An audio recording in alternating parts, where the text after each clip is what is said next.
Nouveau numéro de Alpha Oméga sur Arc-en-Ciel Télévision, mesdames, messieurs, pratiquement le 3e épisode avec le frère Maurice Essosa, avec qui nous sommes en train de parler autour de la grâce. Aujourd'hui, nous parlerons de 2 controverses autour de la grâce. Il y en a plusieurs. Et donc, compte tenu du temps qui nous est imparti sur notre télévision, on saura parler que de 2, mais je crois très bien que la matière ne sera pas épuisée sur ces 20 minutes, mais nous allons nous efforcer. Frère Maurice Essosa, bonjour et bienvenue. Bonjour Arsène et merci. Alors, avec vous, nous sommes en train de parler autour de la grâce, c'est pratiquement le grand thème.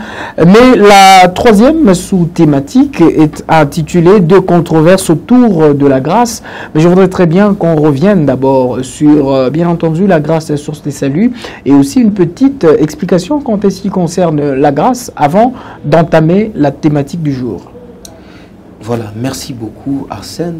Nous allons un peu revenir sur la grâce, source de salut pour tous les hommes, comme la Bible en parle dans Tite chapitre 2, verset 11. C'est que lorsque nous parlons de la grâce comme source de salut, nous voulons établir le fait que le salut n'est que dans la grâce.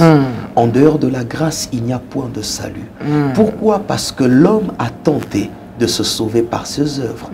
L'homme a tenté d'acquérir le salut par ce qu'il fait, par ce qu'il présente à Dieu. Mais Dieu n'a pas aimé cette démarche. Dieu a rejeté totalement cette démarche.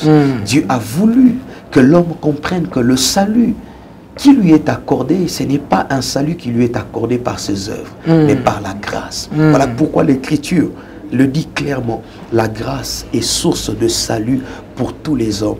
Et j'aime cette précision quand on dit tous les hommes, c'est-à-dire c'est tous les hommes complètement.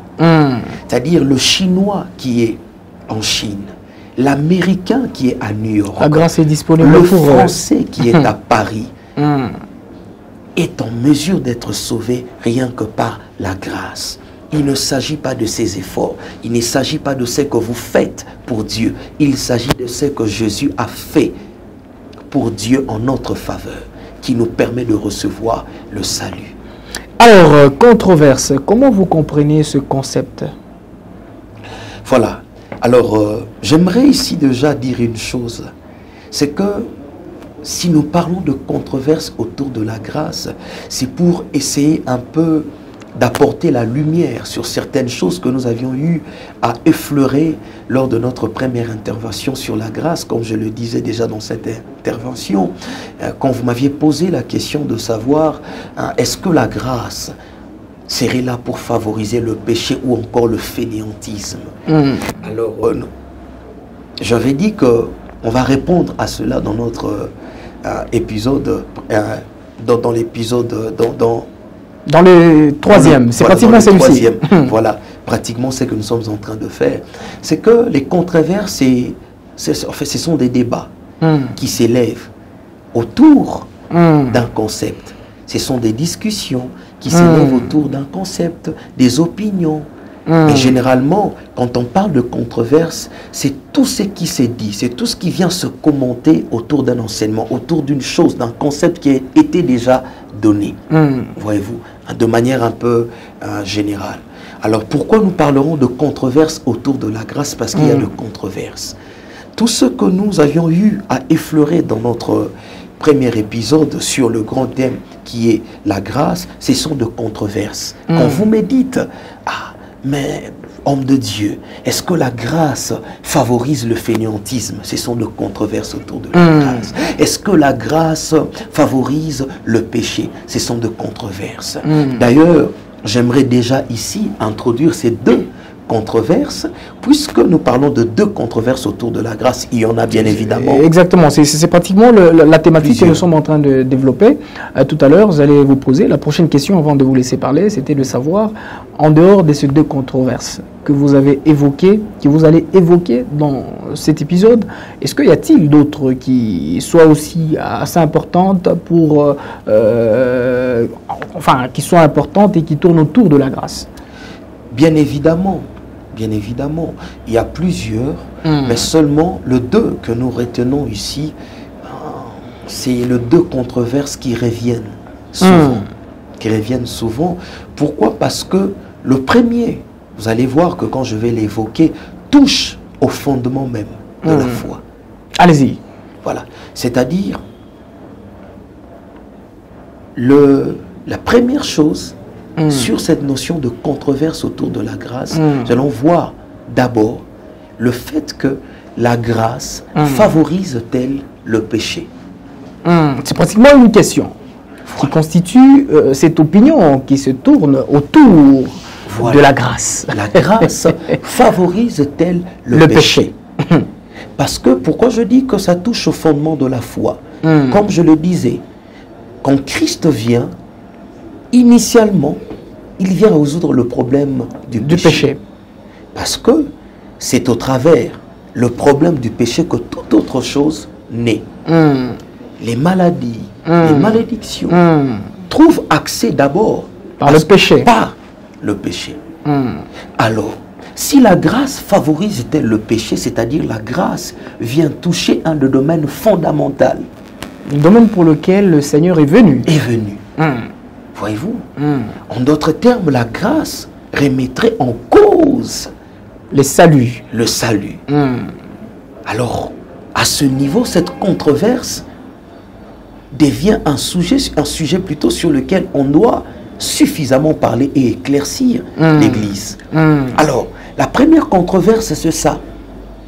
Alors, on peut déjà toucher le fond de cette première controverse. Voilà. Allez-y. Est-ce que la grâce favorise-t-elle le péché? Alors, j'aimerais répondre ici par un texte. Est-ce que vous me permettez de lire ces textes? Nous sommes dans Romains chapitre 6, le verset 1er. Donc Romains 6, le verset 1er, à partir de chez vous, vous pouvez aussi prendre vos Bibles et lire vos Bibles soit électroniques, soit de Bibles physiques, comme on peut les appeler. Alors nous y sommes déjà, on peut lire. Voilà. Romains chapitre 6, le verset 1er. La Bible dit ceci: que dirons-nous donc? Demeurons-nous dans le péché afin que la grâce abonde? Le verset 2, loin de là. Nous qui sommes morts au péché, comment vivrons-nous encore dans le péché? C'est-à-dire, lorsque certaines personnes mal intentionnées, lorsque certaines personnes ayant mal compris la notion de la grâce, qui sont frères, que nous aimons énormément, attaquent l'évangile de grâce que nous annonçons en disant la grâce favorise le péché, la Bible répond. Nous venons de le dire. L'apôtre Paul dit ceci: loin de là. Et quand on dit loin de là, c'est comme si on veut vous dire que la question ne devait être même pas posée. On ne devrait même pas poser cette question. C'est-à-dire la grâce ne favorise pas le péché. Je vais lire le verset 15. Écoutez la beauté de ces textes. Le verset 15 dit ceci: quoi donc? Pécherions-nous parce que nous sommes non sous la loi, mais sous la grâce? Loin de là. C'est-à-dire, la Bible rejette complètement le fait que la grâce favoriserait le péché. Parce qu'il y a des textes qui sont mal compris. Là où le péché abonde, la grâce de Dieu surabonde. Ce texte n'est pas un appel à pécher abondamment pour que la grâce abonde. Non.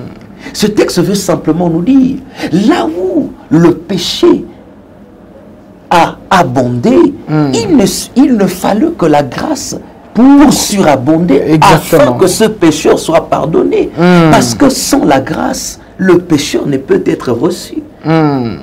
C'est la grâce de Dieu qui met à la disposition du pécheur le salut que lui ne peut pas recevoir par ses propres efforts.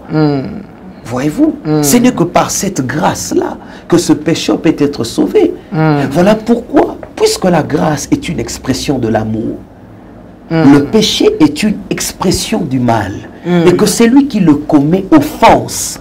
Mais comment voulez-vous que nous puissions exprimer totalement l'amour s'il n'y a pas le mal? C'est-à-dire, là où l'amour doit s'exprimer au plus haut niveau, on prendra toujours l'exemple d'un mal qui a atteint son paroxysme. Voilà pourquoi dans la fameuse parabole dite, la parabole du fils prodigue, D'ailleurs, ce n'est pas la Bible qui l'appelle comme ça, c'est un commentaire. On aurait pu l'appeler la parabole du Père aimant. Parce que dans cette parabole, l'accent est mis sur l'amour du Père. Mais plutôt que sur la perdition du Fils. Voilà. Mais pour exprimer cet amour qui atteint son paroxysme, il faut aussi prendre une erreur qui a atteint le sommet. Voilà pourquoi on va prendre l'erreur de ces jeunes hommes. Quand il demande l'héritage de son papa, c'est comme quelqu'un qui dit à son papa, eh ben, tu as traîné, tu devrais normalement mourir. Le laisser partir. Mais voilà, non, tu devrais mourir pour que j'hérite. Je puisse hériter, puisque tu as traîné, donne-moi mon héritage. Regardez un peu combien cette offense atteint son paroxysme. Donc le fils qui veut de l'amour du Père. Mais comme on veut mettre l'accent sur l'amour du Père, le Père est en mesure de le recevoir, même s'il demande sa mort. Parce qu'il n'y a pas plus dangereux, il n'y a pas un mal qui va au-delà du fait que quelqu'un veut votre mort. Voyez-vous? Alors, lorsque on dit que là où le péché abonde, la grâce a surabondé, on veut simplement vous montrer une chose, c'est que là où le mal a atteint son paroxysme, il faut qu'il y ait un amour qui supplante ce mal-là. Et cet amour, c'est la grâce de Dieu. Voilà mais c'est pratiquement ce que vous aviez dit dans les épisodes précédents, que l'homme a péché, Dieu l'a renvoyé. Dieu lui a demandé d'aller loin de lui, simplement parce qu'ils sont devenus en inimitié. Mais ce péché qui a atteint son paroxysme, ce mal qui a atteint le plafond, il a fallu, bien entendu, qu'il y ait un amour excessif, exagéré. Voilà. Un amour que l'homme ne peut pas comprendre. Un amour qui dépasse l'entendement de l'homme. Un amour qui pousse Dieu à donner le meilleur de lui-même quand vous n'êtes pas en bonne posture. Écoutez, il y a des choses qui nous dépassent. Quand vous lisez Romains chapitre 5, le verset 6, la Bible dit ceci. Car lorsque nous étions encore sans force, Christ au temps marqué est mort pour des impies. À peine mourrait-on pour un juste. Quelqu'un peut-être mourrait-il pour un homme de bien. Mais écoutez le verset 8. Mais Dieu prouve son amour envers nous en sait que lorsque nous étions encore de pécheurs, Christ est mort pour nous. Encore pécheurs. Encore pécheurs. C'est-à-dire lorsque nous n'étions pas en état de recevoir, Dieu avait déjà donné. Lorsque nous étions disqualifiés. Lorsque vous étiez disqualifiés, Dieu vous avait déjà qualifié en Jésus-Christ. C'est-à-dire, Dieu a donné le meilleur qu'il avait pour les hommes quand l'homme n'était pas en mesure de le recevoir. Waouh! Alors, j'entre sur le verset de « Quand le péché abonde, la grâce surabonde ». Quand vous dites qu'il faut qu'il y ait un mal qui atteint son paroxysme pour que la grâce, l'amour des dieux excessif vienne et ouvre ce péché. Est-ce que ce n'est pas en ça que l'homme actuellement, le chrétien principalement, se permet de pécher et se dit la grâce des dieux est disponible en tout lieu et en tout temps afin de pardonner mes péchés? En fait, c'est lui qui comprend les choses de cette manière. Il est encore sous les régimes du pouvoir, du péché. Parce que lorsque mon mal a atteint le paroxysme, je suis sans Christ. Ok? Lorsque la grâce qui est Christ vient, je quitte le pouvoir du péché. Je ne suis plus sous la puissance du péché. À ce niveau-là, je reçois la grâce abondante, excusez-moi, surabondante de Dieu. C'est-à-dire, je ne suis plus de l'autre côté. Je ne regarde plus le mal ayant atteint son paroxysme comme je le regardais avant. C'est une réalité passagère. C'est une réalité qui est totalement passée, qui appartient à mon passé. Je suis maintenant en Christ, établi dans une vie sainte, non point par mes œuvres, mais par l'œuvre pure et sainte que lui a accomplie. C'est-à-dire quand je regarde le mal qui atteint son paroxysme, je le regarde comme un acte qui jadis me disqualifiait. Mais quand je regarde la grâce surabondante, je bénis le Seigneur, je me dis waouh, je deviens finalement qualifié. Me disqualifié. Mais la grâce que j'ai en Christ m'a qualifié. Exactement. C'est-à-dire quand je regarde ce mal qui atteint son paroxysme, c'est un sujet pour moi de glorifier la grâce dans laquelle je me retrouve. Voyez-vous? Pratiquement une louange à l'Éternel. Voilà. Pour ce qu'il a fait dans notre vie. Voilà. Alors, lorsque l'ennemi, par un faux enseignement, me tentera à croire, que cette grâce qui a surabondé doit me pousser à pécher à nouveau. À pécher. Le Saint-Esprit va me rappeler ces beaux textes que nous venons de lire. Loin de là. La grâce n'est pas une licence au péché. Parce que Tite chapitre 2 nous dit ceci. Car la grâce de Dieu, source de salut pour tous les hommes, elle nous enseigne à renoncer au mal. Et j'aimerais dire une vérité fondamentale sur cet enseignement. Cet enseignement est d'ordre pratique. Parce que le terme enseigné en grec dans la Bible est généralement emprunté du terme didaskalia. Qui veut dire? Qui veut dire un enseignement qui relève beaucoup plus d'un sens doctrinal, voyez-vous. Mais le terme utilisé dans Tite chapitre 2 n'est pas le terme didaskalia, c'est le terme pleideu. Et ce terme-là révèle un enseignement totalement pratique. C'est-à-dire quelque chose qu'on enseigne à un enfant afin qu'il les mette en pratique. C'est-à-dire la grâce a une chose liée à la vie pratique des hommes. La Bible dit que la grâce nous enseigne à renoncer au mal. Comment est-ce que la même grâce qui nous enseigne à renoncer au mal peut encore nous donner accès au péché? Voilà. Peut encore nous pousser à pécher. Ce n'est pas la grâce de Dieu. Là, c'est autre chose. Là, c'est autre chose. C'est une mauvaise compréhension. Alors, si on reste sur cette question, on risque de finir toutes les minutes. Voilà. On va prendre la toute deuxième, la dernière controverse. Voilà. Alors, la deuxième controverse, c'est que, est-ce que la grâce nous pousse au fainéantisme? Parce que Jésus a tout fait, je dois croiser le bras. Oui, attendre que ça se fasse de manière pratique maintenant. C'est la deuxième controverse. Parce que vous allez vous rendre compte que ceux qui attaquent la grâce disent non. Les gens disent, c'est par la grâce que nous avons reçu, c'est par la grâce et tout. On va croiser les bras parce que c'est par la grâce, tu dois travailler. Écoutez, la grâce n'est pas contre le travail. C'est lui qui est porteur de la grâce, qui est Jésus-Christ, je le disais tantôt, est un travailleur. Exactement. Et il travaille de manière à dépasser l'entendement des hommes. Il travaille tellement bien qu'il prend sa retraite à 33 ans. Il est tellement efficace dans son travail. C'est-à-dire la grâce ne peut pas vous pousser au fainéantisme. Nous allons lire un texte, 1 Corinthiens chapitre 15, le verset 10. Allez-y. Alors, vous qui nous regardez aussi, chers téléspectateurs, depuis chez vous, à la maison, vous avez de Bibles, soit électroniques ou encore en physique. N'hésitez pas de prendre le verset qui nous est donné à tout à l'heure pour, ensemble, nous puissions découvrir les Saintes Écritures, ce qu'elles disent en cette portion, bien entendu, ou en cette partie de la Bible. Allez-y, vous pouvez lire. Écoutez ce que l'apôtre Paul dit dans 1 Corinthiens chapitre 15, le verset 10. Il dit, « Par la grâce de Dieu, je suis ce que je suis. » Et sa grâce envers moi n'a pas été vaine. Loin de là, j'ai travaillé plus que tous. Non pas moi, toutefois, mais la grâce de Dieu qui est avec moi. Vous voyez ici, l'apôtre Paul met la grâce et le travail. Ces textes créent une fusion entre la grâce et le travail. Il parle beaucoup plus de ça. Du travail que l'homme doit faire dans la grâce, ou ici, avec la grâce. L'apôtre Paul parle du travail que lui a accompli. Il dit qu'il a travaillé plus que tous. Le tous, là, il s'agit bien évidemment de certains apôtres. Parce que l'apôtre Paul est venu après. Il dit même qu'il est l'avorton, c'est lui qui vient après coup. Parce qu'il n'a pas été avec le Christ du temps de son ministère terrestre. C'est les autres qui ont été avec lui. Lui, il est venu après. Voyez-vous, mais il reconnaît une chose, c'est pas parce qu'il est venu après qu'il a fait moins. Il a travaillé plus que tous. Il est allé là où les autres ne sont pas allés pour annoncer l'évangile.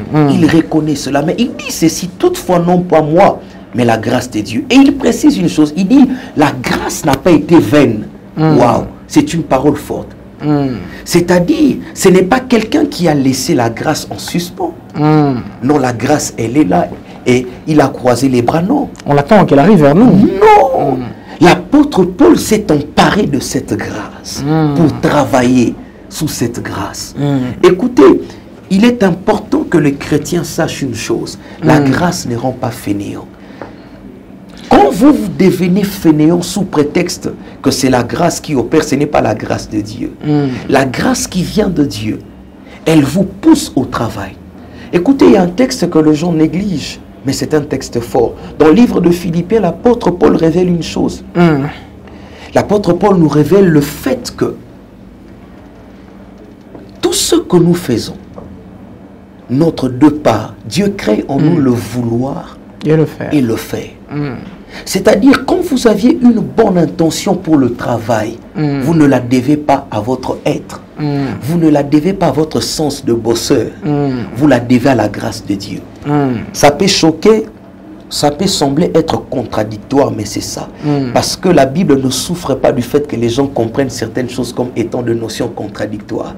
Ça pose un problème dans notre système de pensée qui a été influencé par l'Occident, par la philosophie occidentale. Mais dans la pensée biblique, ça ne pose pas de problème que certaines choses passent comme étant contradictoires. Mais dans le fond, elles ne le sont pas. Voyez-vous? C'est-à-dire, l'apôtre reconnaît que Dieu crée en nous le vouloir et le faire. C'est-à-dire, quand vous réussissez votre vie, quand vous travaillez avec énergie, la Bible veut que vous puissiez attribuer l'intention de travailler à Dieu qui a créé en vous le vouloir et le faire. Simplement, il arrive à un certain niveau où il y a des hommes, quand Dieu crée le vouloir et le faire, Dieu crée premièrement l'intention de faire, ils ne savent pas s'emparer de cela. Ils vont croiser le bras. Comme je vous ai dit, il y a la notion de la liberté que l'homme partage avec Dieu. C'est que quand Dieu va créer en moi le vouloir, premièrement, qu'est-ce que je dois faire? Je dois répondre par un oui. Exactement. Lorsque je me réveille, il y a un désir qui remonte dans mon cœur de lire ma Bible. Il faut y aller. Il faut y aller. Dieu ne va pas lire à ma place. Moi, mais la première chose émane de qui? De Dieu. Il a créé en moi ce désir. Alors moi, je réponds favorablement, j'ouvre ma Bible. Quand j'ouvre ma Bible, je tombe sur des textes qui vont révolutionner ma manière de voir les choses. Et quand je vais me tenir maintenant pour annoncer l'évangile, et qu'on sentira que quand le frère Maurice prêche, il y a une différence. Parce que vous avez saisi, vous avez saisi quand le vouloir était créé en vous. Qui a été créé en moi, j'ai lu. Mais le frère Arsène, à 6 h du matin, Dieu a aussi créé le vouloir. Mais il n'a pas saisi ce vouloir. Il n'a pas saisi, il n'a pas lu. Il s'est dit, oh non, je vais lire à 15 h. À 15 h, le frère Arsène a été exposé à la finale, par exemple, de la Coupe du Monde. Pendant ce moment, le frère Maurice a lu. Et qu'est-ce qui va arriver lorsqu'ils sont alignés pour prêcher? Le frère Maurice aura un contenu. Le frère Arsène n'aura pas un contenu. Il aura des exemples du match. Voilà. Il aura des exemples du match. Alors, à ce niveau, la grâce de Dieu s'est pleinement manifestée dans la vie du frère Maurice. Mais elle était aussi dans la vie du frère Arsène. Mais il l'a rejeté. Il n'a pas pris cela. Voilà pourquoi l'apôtre Paul dit, elle n'a pas été vaine. C'est-à-dire, je me suis saisi de cette grâce. Et j'ai travaillé avec cette grâce. Et voilà les résultats. Exactement. J'ai excellé plus que certains. Alors, frère Maurice, le temps qui nous est imparti est en train de toucher pratiquement à sa fin. Je voudrais que vous puissiez donner une conclusion en quelques secondes seulement, tout autour de cette notion générique, la grâce. Voilà. Alors, si je dois conclure, en quelques secondes seulement. En quelques secondes, j'aimerais dire à toutes les personnes qui nous suivent, de partout où ces personnes se trouvent, c'est que vous n'aviez plus à faire pour avoir auprès de Dieu. Jésus a fait pour nous. Il a satisfait complètement le cœur de Dieu.